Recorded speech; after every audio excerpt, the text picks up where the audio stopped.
जब सृष्टि की शुरुआत हुई तब इस ब्रह्मांड को चलाने के लिए 3 शक्तियां प्रकट हुई। सृजन की शक्ति, पालन की शक्ति और संहार की शक्ति। इन्हीं शक्तियों का स्वरूप है मां आदिशक्ति। समय समय पर जब भी पृथ्वी पर अधर्म बढ़ा तब मां ने अलग अलग रूप लेकर धर्म की रक्षा की। ऐसी ही एक कथा है नवरात्रि की। बहुत समय पहले एक अत्यंत शक्तिशाली असुर था, महिषासुर। उसने कठोर तप करके ब्रह्मा जी से वरदान पाया कि कोई देवता उसे नहीं मार सकेगा। इस वरदान के कारण वह अहंकारी हो गया।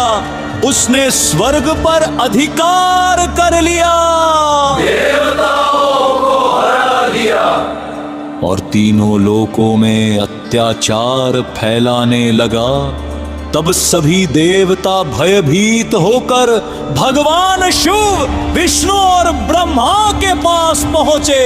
तभी तीनों देवों के तेज से एक प्रकाश प्रकट हुआ और उस प्रकाश से उत्पन्न हुए मां दुर्गा। मां का स्वरूप अद्भुत था। 10 भुजाएं सिंह की सवारी, हर हाथ में दिव्य अस्त्र, शिव ने त्रिशूल दिया। विष्णु ने चक्र, इंद्र ने वज्र,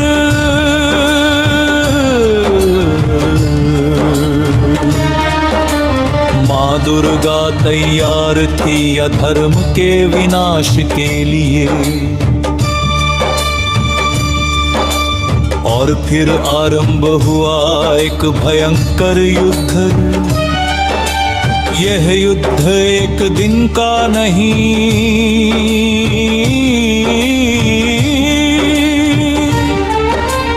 पूरे 9 दिनों तक चला। इन 9 दिनों में मां ने अपने अलग अलग रूपों से असुरों का संहार किया। विष्णु पहला दिन मां शैलपुत्री, जो हमें स्थिरता और नई शुरुआत का संदेश देती है। फिर दूसरा दिन मां ब्रह्मचारिणी, जो तप, संयम और धैर्य का प्रतीक है। तीसरा दिन मां चंद्रधनुष, जो भय को दूर कर साहस प्रदान करती है। फिर चौथा दिन मां कुष्मांडा, जो पूरे ब्रह्मांड की ऊर्जा और सृष्टि का स्रोत है। फिर 5वां दिन मां स्कंद माता, जो ममता, प्रेम और परिवार की रक्षक है। फिर 6ठा दिन मां कात्यायनी,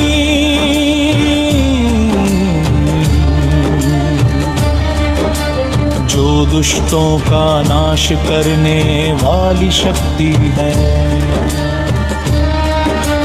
फिर 7वां दिन मां काल रात्रि, जो अंधकार और बुराई का अंत करती है। फिर 8वां दिन मां महागौरी, जो शुद्धता, शांति और पवित्रता का प्रतीक है। 9वां दिन मां सिद्धिदात्री,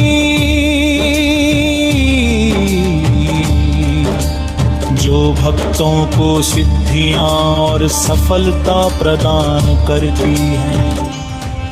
और अंत में 10वें दिन मां दुर्गा ने महिषासुर का वध किया। यही दिन कहलाता है विजयदशमी। ज्ञानी बुराई पर अच्छाई की जीत। लेकिन नवरात्रि केवल एक युग की कथा नहीं है, यह एक आध्यात्मिक यात्रा है। इन 9 दिनों में हम अपने भीतर की बुराइयों को हराते हैं, अपने मन को शुद्ध करते हैं और अपनी आत्मा को जागृत करते हैं। नवरात्रि साल में 4 बार आती है, चैत्र शारदीय माघ और आषाढ़। लेकिन मुख्य रूप से 2 नवरात्रि बनाई जाती है, चैत्र नवरात्रि और शारदीय नवरात्रि। चैत्र नवरात्रि में नवमी के दिन भगवान श्री राम का जन्म होता है, जिसे हम राम नवमी कहते हैं। यह नवरात्रि हमें नई शुरुआत और धर्म के मार्ग पर चलने की प्रेरणा देती है। वही शारदीय नवरात्रि के बाद दशहरे के दिन भगवान